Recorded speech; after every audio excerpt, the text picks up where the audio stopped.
Welcome, future business leaders. Okay, let's get straight to it. Yeah. Your English skills. They're more than just grammar, you know. They're actually a secret weapon. Mm-hmm. Think about those moments: pitching, negotiating a deal, just making an impression professionally. Having the right words isn't just nice, it's your edge. Absolutely. It makes a huge difference. So today, we're skipping the dusty textbooks. We're diving into the real language people use to succeed. The exact phrases, the specific words that make you sound confident, professional, fluent. Right. The stuff you actually hear in boardrooms or like investor meetings. Exactly. Imagine walking into your next meeting feeling totally equipped, knowing you have the words to make people really listen. That's what we're aiming for in this deep dive. Yeah. And speaking of making an impact, stick around because later we'll reveal what I think is the #1 phrase that just instantly makes you sound more like a native speaker. It's a good one. Ooh, okay. Intriguing. Ready to level up. Let's Yeah. go. Okay, so let's jump into some phrases you can use like right away. First one, absolutely essential. Close the deal. Classic. Yeah, it's direct. Everyone uses it. And it just means one thing: finalizing an agreement, making it official, you know? Right. Like, we really need to close this deal by Friday. That kind of thing. Exactly. It signals the end goal, bringing it all together successfully. Okay, so that's closing the deal. What about showing you're innovative? For that, you want think outside the box. Right. Heard that one a lot. Yeah, and it's more than just be creative. It's about actively looking for, well, new ways, unconventional solutions. Like your boss might say, okay, team, we need to think outside the box on this one. It kind of gives permission to get a bit weird with ideas, doesn't it? Sort of, yeah. It encourages a fresh look. Then there's a win-win situation. Oh, yeah, the ideal outcome. Totally. It's kind of the holy grail in negotiations, right? Where both sides, or all sides, really feel like they've benefited. So you might say something like, let's aim for a win-win situation here. Precisely. It sets a really positive, collaborative tone right from the start. And what's really powerful about these, I think, is how efficient they are. They pack a lot of meaning into just a few words. Using them makes you sound, well, clearer and more impactful. Definitely. It's not just jargon, it's strategic communication. Okay, let's actually hear them in action. Imagine a startup founder talking to a potential investor. High stakes, right? Every word counts. Mm-hmm. Big time. So listen to this quick exchange. Don't worry about catching every single word. Just get a feel for the flow. Here it is. Investor says, your margins are tight. How do you plan to scale? And the founder replies, well, if we think outside the box on our marketing strategy, I truly believe it's a win-win. We can achieve faster growth and you'll see a quicker return on investment. Okay. So what did you notice there? Well, what's really interesting is how the founder uses those phrases, think outside the box and win-win, to tackle the investor's concerns head on, but like optimistically. Yeah, it wasn't defensive at all. Right. Think outside the box isn't just saying we'll be creative. It implies, a specific strategic way they'll fix the tight margins problem. And win-win immediately frames it as, hey, our success is your success too. It builds that partnership idea. Exactly. It's about smart positioning. So let's break that down just a little bit slower. When the investor says, your margins are tight. Right, that basically means you're not making much profit on each sale. It's a potential red flag for an investor. Precisely. And then the big question, how do you plan to scale? Which is code for, how are you going to grow this thing, make it much bigger? Investors want to see massive growth potential. And the founder's answer, using think outside the box and win-win, directly addresses both points while sounding confident and collaborative. It's really well done. Okay, let's listen one more time, full speed. Now that you know what to listen for, try and spot how those key phrases just slot in perfectly. Okay, now let's unpack some of that core business vocabulary we just heard. Knowing these terms really helps you follow along and, speak the language yourself. First, scale. Right, to scale. What does that really mean in business? Well, scaling isn't just growing, it's growing efficiently.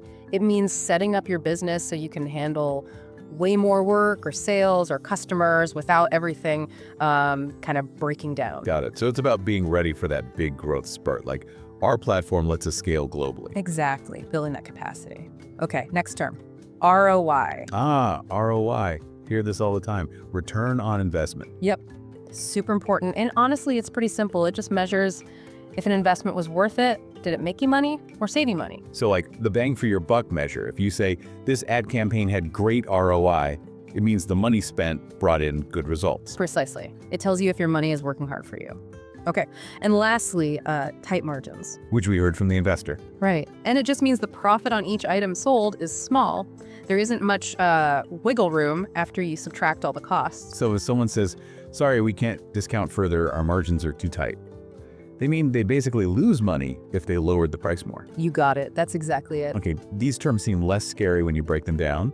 They're actually just, useful ways to talk about business stuff. Right. And using them correctly definitely boosts your credibility. So building on that, let's talk about leveling up your English even more.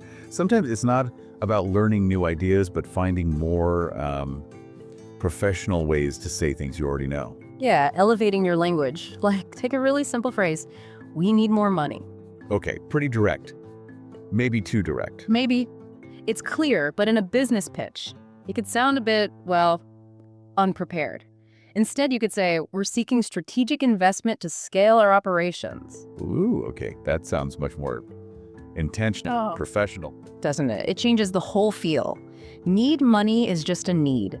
Seeking strategic investment to scale outlines a purpose growth and the kind of partnership you want. It shows you've thought it through. That makes a lot of sense. It's framing. Okay, another example. How about responding to an idea instead of just, that's a good idea? Which is fine, but a bit bland, maybe. You could upgrade it to something like, that's a game-changing perspective. Wow, okay. That really validates the other person's contribution, doesn't it? Exactly. It shows you recognize the potential impact. You're not just saying it's good, you're saying it could fundamentally change things. It sounds much more insightful. And the cool thing is, like you said, we're not learning complex new grammar here. We're just choosing better words for ideas we already have. Precisely. Let's try saying them. Repeat after me. Strategic investment to scale. Strategic investment to scale. Feels good. Nice. See how it uses scale that we just talked about? It links together. Right. Okay, now the other one. Game-changing perspective. Game-changing perspective. Excellent. These small upgrades, they really do make a huge difference in how you're perceived.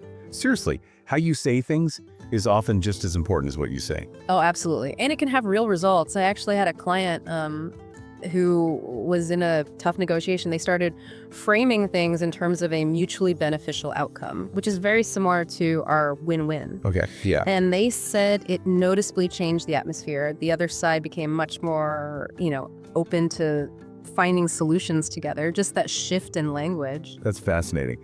It really shows how words shape reality in a way. I remember using think outside the box once when my own team was completely hitting a wall on a project. Mm-hmm. And just saying that instead of let's brainstorm more, it gave people permission to suggest slightly wilder ideas. And one of those wild ideas actually worked. See, it directs the energy differently. It's not just fluff.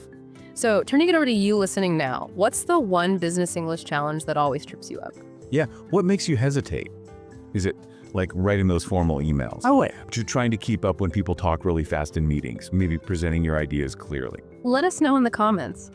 Seriously, tell us your biggest hurdle. We'll look through them and we'll pick the most common struggles to tackle in our next deep dive. Yeah, your challenge could be the focus next time. You might be just one little insight away from cracking it. All right, before we wrap up, let's do a really quick recap to lock everything in. Good idea. We'll hit those key phrases one more time. Say them out loud with us, okay? Helps it stick. First, that phrase for getting the agreement signed and sealed. Let's hear it. Close the deal. Perfect. Nice. Next up, the one for finding solutions where everyone benefits. Your turn. Win-win situation. Excellent. Grammar. And finally, that powerful phrase for creative, innovative thinking. Give it some energy. Think outside the box. Amazing job. Or even. Or game-changing. Yeah, for the perspective itself. Great recall. So these phrases, close the deal, win-win situation, think outside the box, they're like foundational tools. Start using them. Yeah, practice them. Say them in the mirror if you have to. Try one in an email this week. Use one in your next meeting. The more you use them, the more natural they'll feel. And remember, fluency isn't really about using super complicated vocabulary. It's about using the right words confidently. And you're already doing great just by tuning in and learning. Absolutely. And maybe just a final thought to leave you with. Consider how this continuous process, refining how you communicate your ideas, it doesn't just make you sound better. It actively builds trust, it establishes your credibility, and it really shapes how people perceive you and your potential. It's a powerful lever for your career, isn't it?